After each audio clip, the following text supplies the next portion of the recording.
Olá, começa agora o Pode Falar. No programa de hoje vamos abordar um tema urgente e essencial: o meio ambiente e a comunicação de riscos em tempos de desinformação. Fake news ambientais, negacionismo climático e a dificuldade de implementar políticas públicas eficazes são desafios que afetam não apenas o Brasil, mas o mundo todo. Para falar sobre isso, eu recebo a professora e pós-doutora Silene Victor, uma das maiores especialistas em comunicação de riscos ambientais. Silene Victor, agora nós estamos falando sobre um tema, Silene Victor, e a Silene já esteve no programa aqui para falar sobre fake news.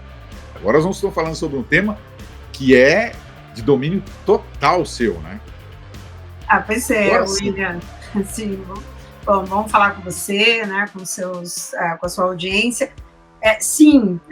Falar sobre jornalismo, falar sobre mudanças climáticas, falar sobre desinformação, mas quando aparece essa área, comunicação de risco, meu coração dispara, porque sim, né, e eu gosto sempre de falar, mas assim, não com, jamais, né, de forma blasé, mas um orgulho de quem foi a primeira doutora no Brasil a defender uma tese de comunicação de riscos, né? A primeira jornalista a se doutorar em saúde pública no Brasil com uma tese de comunicação de riscos em 2001, quando se falava quase nada sobre esse tema, né? E lembrar que eu entrei no doutorado em 1996, então tudo muito novo quando se fala em comunicação de risco. Então o coração dá uma disparada maior aqui.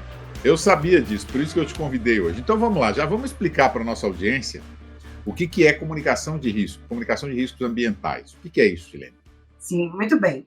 Acho que é legal, William, a gente juntar, né, nós juntarmos as áreas aqui. Quando nós falamos em risco, nós falamos da probabilidade de alguma coisa acontecer. Uhum. E quando eu falo riscos ambientais, eu posso falar de riscos ambientais, eu posso falar riscos associados à violência. Por exemplo, as guerras, antes delas se materializarem, elas foram um risco antes. E esses riscos, nós temos, né, estudos que são incríveis na área de sociologia, que deixam muito claro o entendimento de que risco é uma probabilidade de alguma coisa acontecer, somada a uma magnitude de perdas, né, e danos, mas que eles são muitas vezes previsíveis e que esses riscos eles nunca são formados ou assim gestados. Eu gosto muito dessa palavra. Eles não são gestados da noite para o dia. Eles são resultado de uma construção social, né? Tem a professora Norma Valêncio, da Federal de São Carlos, que quando fala de riscos de desastres, ela usa muito essa expressão da construção social. Então, a comunicação de riscos é uma comunicação que fala, que aborda, que discute, que debate, que pauta o tema dos riscos, sejam eles riscos ambientais, riscos à violência, riscos à saúde pública, todo tipo de risco. Então, a comunicação de riscos é aquela comunicação que chega antes da materialização dos acontecimentos. No nosso caso, se eu falo em comunicação de riscos ambientais, eu estou falando de uma comunicação que ela tem de chegar antes de uma tragédia ambiental acontecer, porque aí ela passa a ser o quê? Uma comunicação de crise. Tá. O que você está me dizendo é que a comunicação de riscos ambientais está interligada com a comunicação de riscos sociais, políticos e um monte de coisa. Sim, principalmente porque a questão ambiental ela é multifacetada. Então, a questão ambiental ela tem uma faceta, né, ou uma face cultural, uma face política, econômica, científica, social. Então, quando nós falamos em comunicação de riscos, eu tenho de entender que uma determinada, né, uma tragédia ambiental, por exemplo, podemos trabalhar várias tragédias aqui, vários exemplos, né, um risco de um desastre, seja ele associado a um evento, né, a um extremo climático, seja um desastre associado ao rompimento de uma barragem, como o caso de Mariana ou Brumadinho. Então, esse risco, nós não temos como analisar o risco numa única perspectiva. Nós temos uma perspectiva política, econômica, social, cultural, ambiental, científica. Então, a comunicação de riscos, ela tem de estar atenta a todos esses, né, a todas essas facetas do tema risco, seja ele qual for. Neste caso, né, nós estamos falando especificamente do risco ambiental, mas se eu falasse, por exemplo, a guerra da Ucrânia, né, a guerra da Rússia na Ucrânia, né, a terminologia, né, mais adequada, antes da guerra, houve um risco da guerra acontecer. Uhum.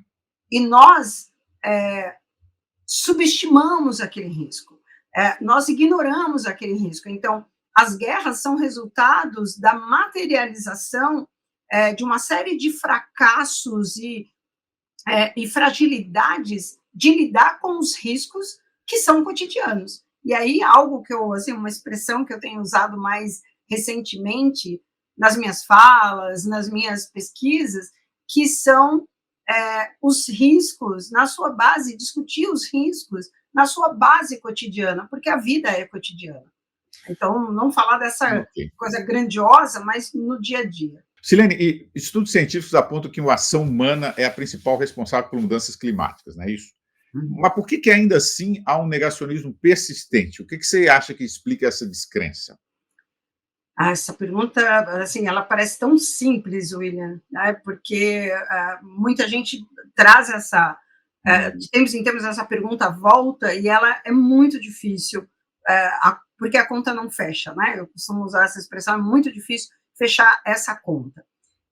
Acompanhando, se nós pensarmos nos 6 relatórios do IPCC, Painel Intergovernamental para a Mudança do Clima. O IPCC não é um grupo de pesquisa, não é um centro de pesquisa, é um painel intergovernos, né, que compila as informações científicas, os dados científicos, as pesquisas científicas sobre o estado da arte, né, das mudanças climáticas. E aí nós temos o primeiro relatório que foi apresentado, né, nós temos os resultados já do primeiro relatório em 1992, na chamada Rio 92, Conferência das Nações Unidas para o Meio Ambiente e o Desenvolvimento, que aconteceu no Rio de Janeiro. De lá para cá, né, então nós tivemos o 6º relatório, que a gente chama de AR6, né, que seria, né, o relatório de avaliação, e aí temos informações, avaliação do estado da arte das mudanças climáticas, aí temos o grupo de trabalho da avaliação, o grupo de trabalho de mitigação e o grupo de trabalho de adaptação.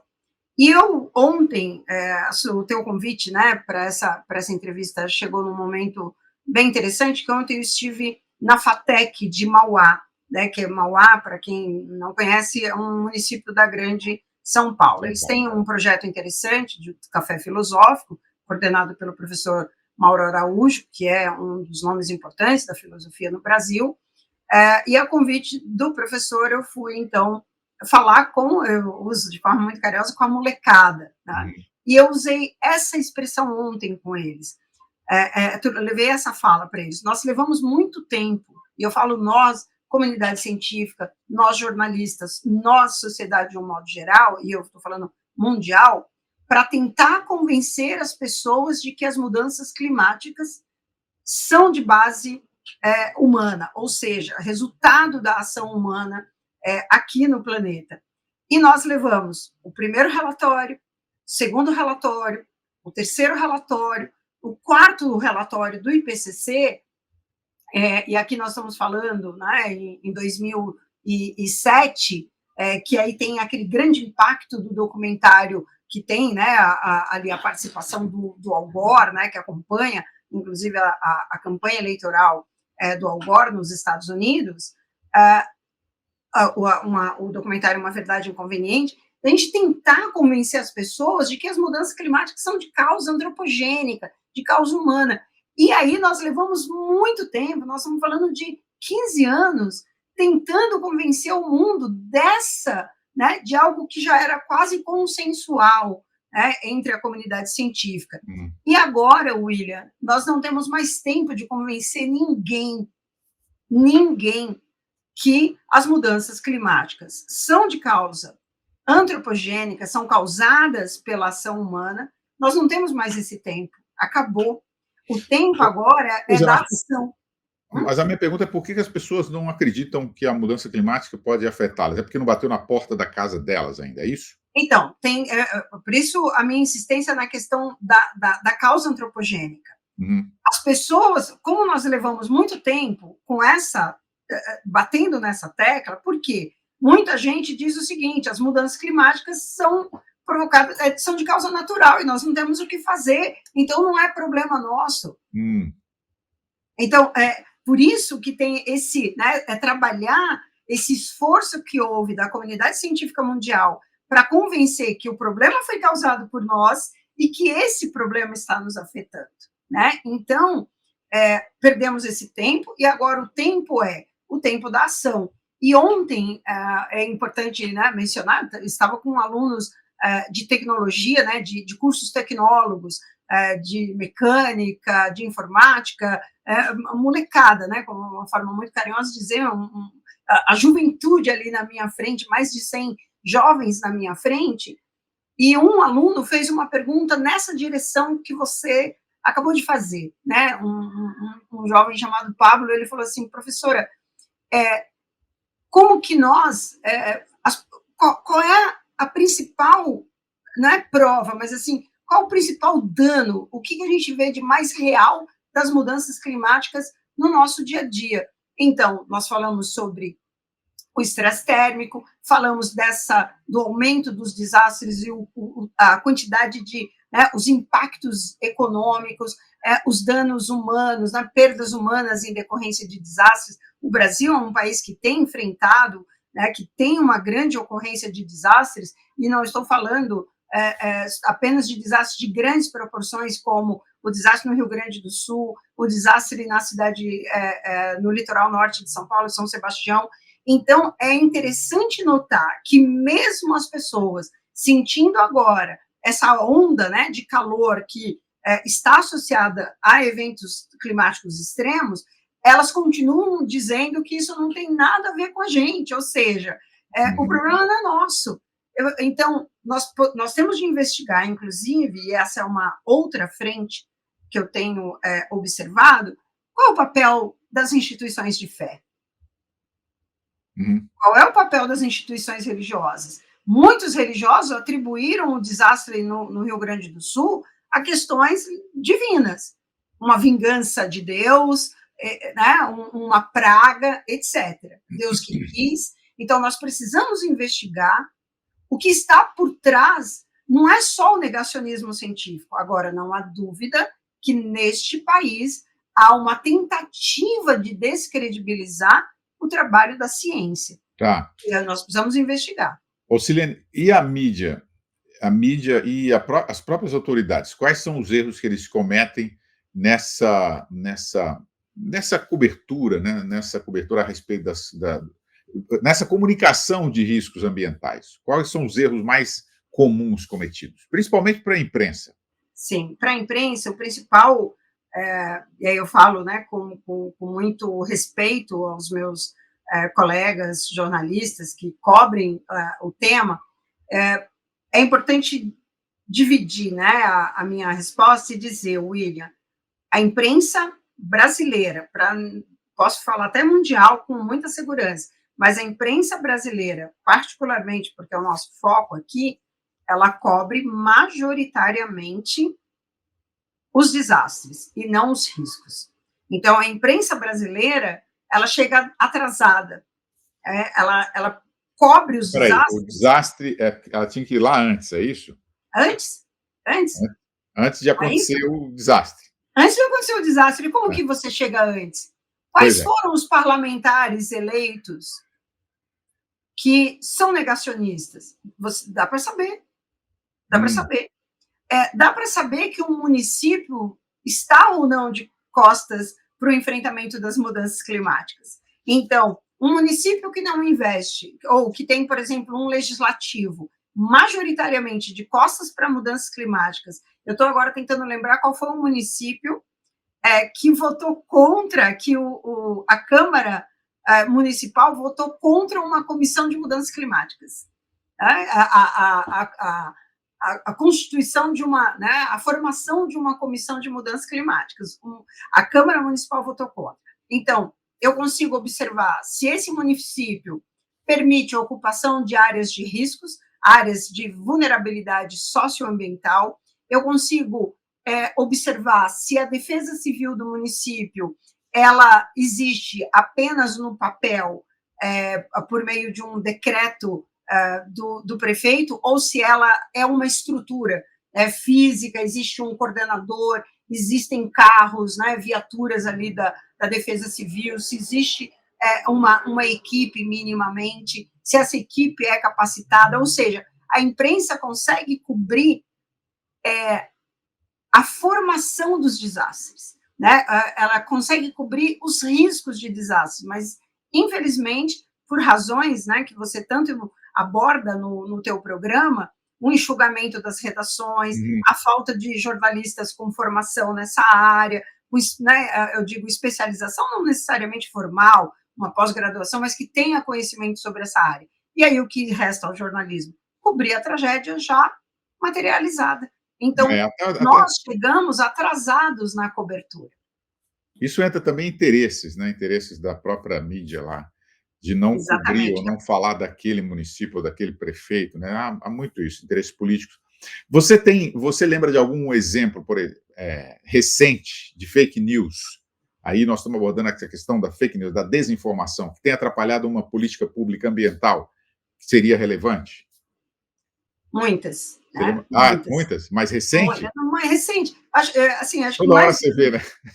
Acho que mais do que recente, William, eu penso que fake news, claro que nos preocupa bastante, né? Já em inglês a gente usa muito, né? A fake news climática, né?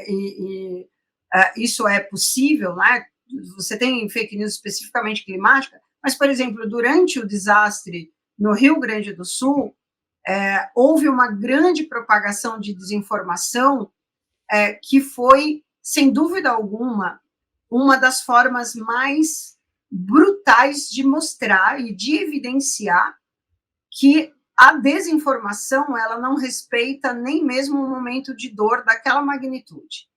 Então, a desinformação que se propagou durante o desastre no Rio Grande do Sul, que o governo federal não estava permitindo o envio de caminhões, que o governo federal havia dispensado ajuda humanitária de um país vizinho, que dispensou a aeronave oferecida por um país. Então, essa quantidade de desinformação, né? E a desinformação que é mais comum é a de dizer que vão buscar lá em histórias antigas, por exemplo, olha, já tinha ocorrido uma grande enchente no litoral norte na década de 60. Então, significa dizer que esta, de 19 de fevereiro de 2023, né, um sábado de carnaval que teve, quando tem o desastre em São Sebastião, um volume pluviométrico de mais de 650 milímetros, uma chuva ali intensa, as pessoas, então, disseram que isso não tem nada a ver com mudanças climáticas, porque já houve uma tempestade dessa no passado. Então, essa é a mais comum. E, agora, o mais curioso, e vocês, como, eu acho que a comunidade científica vai ter de investigar nessa abordagem da comunicação o que está por trás das pessoas buscarem formas de justificar um fato que está ocorrendo na nossa cara. Então, nós estamos enfrentando quadros de saúde, o risco ao bem-estar físico e mental, já grandes, já um avanço. Antes agora de chegar a falar com você, recebi um convite de um grupo de estudantes de uma universidade que está fazendo um trabalho de conclusão de curso sobre a saúde mental nas mudanças, no contexto das mudanças climáticas. E isso já vem sendo estudado fora do país, aos pouquinhos vem chegando aqui, que é esse estresse provocado, que alguns estudiosos aqui no Brasil já também têm avançado nesse estudo, que é a ansiedade climática, a ansiedade provocada pelas mudanças climáticas. Então, como que as pessoas ainda são capazes né, de desacreditar nas mudanças climáticas, ou seja, duvidar, mas a minha hipótese, se a gente puder falar assim, é que existe no país um grande ranço em relação à comunidade científica. Talvez um passado em que, usando o plural de modéstia, nós estivemos muito de costas, né, para a sociedade, então a sociedade não valoriza e não reconhece o trabalho da ciência nessa área. Para você que está nos assistindo, para você entender um pouco melhor que a mudança climática impacta a sua vida diretamente, é só você ver, por exemplo, quem mora em São Paulo, sentiu recentemente um calor insuportável, não sei como é que está São Paulo hoje, mas você tem calor em extremo, você tem frio em extremo, você tem poluição em extremo, né? Ou quando você está com problemas respiratórios, muitas vezes são as mudanças climáticas, é o que você está sofrendo por impacto, por uma ação humana, né? Silene, uma coisa que me chama sempre a atenção, quando a gente tem desastres que ocorrem em áreas de risco, né, onde tem determinadas comunidades nesses locais, né, você tem, às vezes, que deslocar essa comunidade, né, para evitar que tenha um desastre mais grave, ou que tenha riscos de muita gente perder a vida ali. O que mais te surpreende em relação ao comportamento dessas populações afetadas, quando você tira essas populações ou não permite que elas fiquem naquele lugar, naquela área de desastre? Você tem que tirar aquela população de lá e, determinadas vezes, você tem que relocar permanente, né? Fazer uma realocação permanente, não é isso? Qual que é o problema que encontra para essa população? Os órgãos públicos tapam os olhos para esse povo? Como é que é isso? Nossa, agora é um milagre, né? Essa pergunta chegar, assim, é tão difícil encontrar colegas jornalistas que trazem, né? Consigam trazer esse tema, William. Esse é um dos temas que eu costumo dizer que, para mim, como pesquisadora, mas vários pesquisadores dessa área, é um dos mais caros. Por quê? Nem toda a área de risco de desastre demanda remoção. Então, os colegas, eu cito aqui os colegas do Laboratório de Justiça Territorial e de Gestão de Riscos da Universidade Federal do ABC, são referências, né, nesse assunto. Por exemplo, o pessoal do Laboratório de Justiça Territorial usa a expressão remoção, que é o termo, né, que mais se usa. Eu, particularmente, prefiro o termo deslocamento.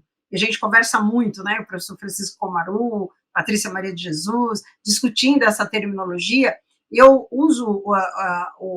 opto, né, minha opção pelo deslocamento é porque ele não para. A remoção me parece assim, olha, eu removi esse celular. Né? Tira e joga fora, né? Na verdade não é isso. Eu removi daqui para cá. Tá. O deslocamento, eu desloco para lá, só que não parou.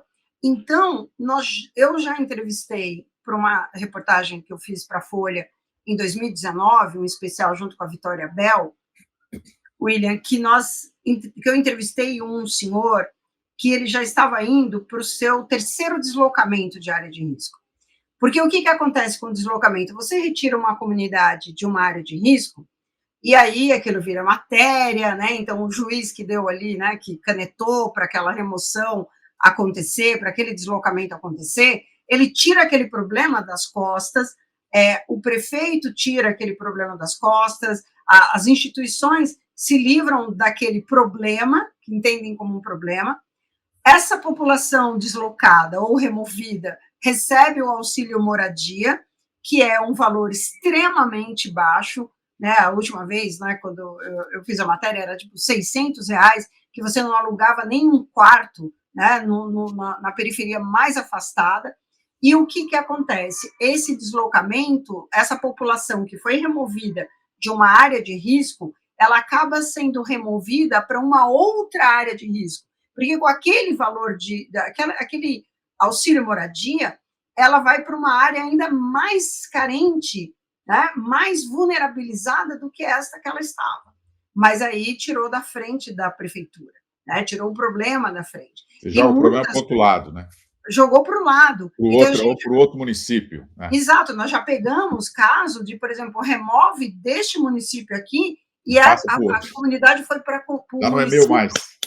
Não, foi para ali. E detalhe, O que precisa? É de um investimento do poder público nessas áreas de vulnerabilidade socioambiental, não necessariamente remoção. Agora, claro, em situação em que a gente classifica o risco como R1, R2, R3, R4, né? O R4 é o risco muito alto.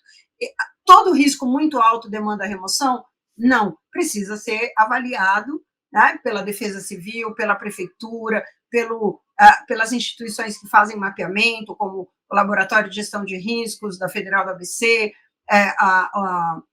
o IPT em São Paulo, né, Instituto de Pesquisas Tecnológicas, para ver se merece, aquele caso demanda ou não remoção. Então, a remoção, William, essa pergunta é muito importante, porque nós estamos falando de vidas, nós estamos falando de pessoas que pertencem, nós pertencemos aos lugares, né? Nós temos um vínculo com os lugares. Então, quando você remove uma família, você tirou aquela criança, você tirou uma criança daquela escola, você tirou aquela mulher que trabalhava num condomínio ao lado, ou que trabalhava numa empresa ali do lado, você tirou aquela família de um lugar que já tinha um atendimento numa unidade básica de saúde ali daquele distrito. E existe o pertencimento. Onde nós estamos, onde quer que estejamos, nós criamos redes de afeto, nós criamos rede de apoio. Então, quando você sai de um lugar onde você mora, não é fácil, a gente tem muita dificuldade para se adaptar a um novo local. Então, nessa reportagem que nós produzimos para a Folha, teve uma moça, uma manicure, que ela saiu de uma área de risco, era um R4, e foi levada para um lugar extremamente seguro, um conjunto habitacional, lá naquele município, muito seguro, só que ela não se reconhecia naquele lugar. Não se adaptou ali. E ela voltou para a área de risco. Tá. Silene, nosso programa tem meia hora só. É claro que esse assunto demandava mais tempo. Eu tinha um monte de coisa para perguntar para você aqui, mas vamos lá. Se você puder ser breve em algumas perguntas, por exemplo, esse problema de riscos ambientais, o pobre sente mais do que o rico, não é isso? Tem mais impacto, não é? Isso. É uma expressão, eu usei ontem, né, na FATEC, todos nós estamos, né, todas nós estamos passando pela mesma tempestade. Ponto. Aqui está tudo igual. A tempestade é a mesma. O que muda é a embarcação. Então, a população pobre é a que mais já sente os impactos das mudanças climáticas. Então, isso nós falamos, William, investigamos muito, que é a assimetria das mudanças climáticas.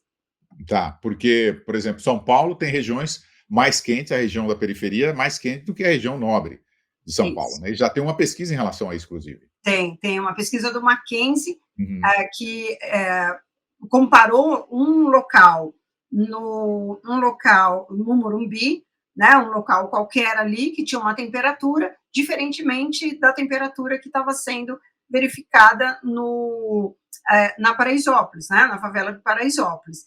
Então, o que nós temos de pensar? Bom, eu estou com as janelas do meu apartamento abertas, né, são várias janelas. Em muitas comunidades, quando nós chegamos, não há janela, William, há uma porta, né? Você tem uma porta para entrar na casa, você não tem uma janela. E quando você tem uma janela, é uma única janela, é uma porta e uma janela.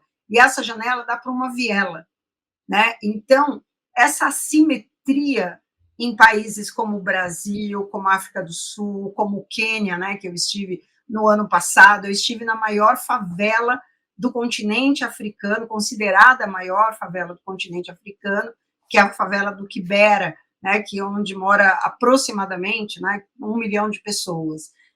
Então, ali você tem uma ideia assim, brutal do que significa esse caráter assimétrico, desigual das mudanças climáticas.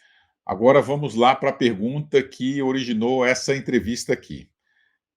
Essa pergunta eu devia ter feito lá no início, mas a gente faz igual o capítulo de novela. O governo Trump tem tomado uma série de medidas que enfraquecem o combate a essas mudanças climáticas, não é isso? Qual, na sua visão, são os impactos mais prejudiciais, olha a minha pergunta, mais prejudiciais dessa política para o meio ambiente global? Para mim, é a volta dos que não foram, né? Porque Foi para vocês? Não, foi, não foi para quando eu fiz para a TV Cultura. Não, em 2016 foi para a TV Gazeta. Nós cobrimos a Conferência do Clima da ONU no Marrocos. Eu estava com a jornalista Tatiana Ferraz, Filomena Saleme, o professor Roberto Chiacri, exatamente na ala, né, na zona verde da Conferência do Clima da COP22, em 2016, em Marrakech, quando saiu o resultado das eleições presidenciais nos Estados Unidos. E quando deu a vitória do Trump, todos os cientistas ali daquela... Tipo, caiu, assim, né? Caiu o nosso mundo, vamos dizer. E os Estados Unidos dão entrada, então, no ano seguinte ali, a retirada dos Estados Unidos do Acordo de Paris. Quando o Biden vence e tenta trazer, e traz de volta os Estados Unidos para o Acordo de Paris, basicamente já estava terminando o mandato dele, e agora o Trump vai e tira novamente os Estados Unidos do Acordo de Paris. O que ocorre é um enfraquecimento, mas tem algo que eu tenho de falar na lata, né? Eu não vou dar a volta para dizer. Os países europeus, para dar só um exemplo, estão sendo diretamente impactados pelos eventos extremos. Então, eles não podem se dar ao luxo, né, de seguir uma tendência dos Estados Unidos ou todos os outros países, como o Brasil, como a Turquia, como a África do Sul, países em desenvolvimento, e aí também vamos trazer a China para cá, nesse pacotão da importância da China para esse debate. Nós não temos mais como entrar numa linha dos Estados Unidos, porque os impactos das mudanças climáticas estão sendo na nossa cara, assim, estão batendo na nossa porta. Então, ainda que os Estados Unidos enfraqueçam o Acordo de Paris, não vai conseguir enfraquecer, né, pelo menos os blocos, ou minimamente os estados independentes, que é o caso do Brasil, para o enfrentamento das mudanças climáticas. Nós vamos seguir, eu tenho certeza disso, a não ser que no ano que vem nós venhamos a apertar, e eu espero que não, que as pessoas não apertem um botão para eleger um negacionista climático à presidência da República. Então, você acha que o Trump ou os Estados Unidos ficarão isolados? Isolados. Só a última pergunta agora. A última pergunta, infelizmente, nosso tempo acabou. Você acredita que as mudanças climáticas podem aumentar a ocorrência de migrações em massa nos próximos anos? Já representa. Já representa? Já representa. Tem um levantamento de um organismo, né, que faz um centro internacional de monitoramento de deslocamentos internos, e o deslocamento por desastres é 3, 4 vezes maior do que o deslocamento por guerras e conflitos. Já era, e nesse documentário, Uma Verdade Inconveniente, tem um momento da fala do Al Gore, que ele, né, acentua que o deslocamento forçado, a migração, né, os desastres, as mudanças climáticas vão provocar essa migração, né, tem uns livros da década de 90 já falando, final da década de 90 falando sobre isso, início dos anos 2000, mas hoje a realidade é essa, os desastres deslocam muito mais pessoas no mundo do que guerras e conflitos, infelizmente. Silene, eu vou ficar para uma próxima. A gente tem que fazer 2, né? Eu não tenho, viu, William, como responder rápido essas perguntas. Não, eu sei disso. Não. Eu sei que é um tema muito complicado, né? Um tema muito complexo, né? Porque esbarra em várias áreas, vários setores, né? Não é uma ciência isolada, é uma ciência complementar, né? Ela está em conexão com as outras, né? Isso, e aí é importante você trazer a comunicação, a gente tem tido...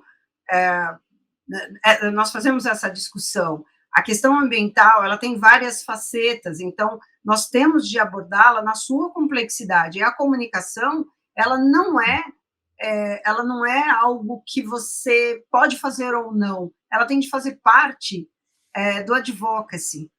Né? Então, uma gestão de riscos de desastre no Brasil tem de considerar a comunicação. Comunicação é parte desse advocacy. Né? A comunicação é parte dessa, né, de uma política de Estado, ela tem de fazer parte de uma governança no que diz respeito às mudanças climáticas. Então, comunicação não é eu quero fazer ou não, ela tem de fazer parte de uma política efetiva de gestão de riscos. Muito bem, obrigado, Silene Victor, pela entrevista. Até o próximo programa. Até a próxima. Pode falar, pode falar, pode falar.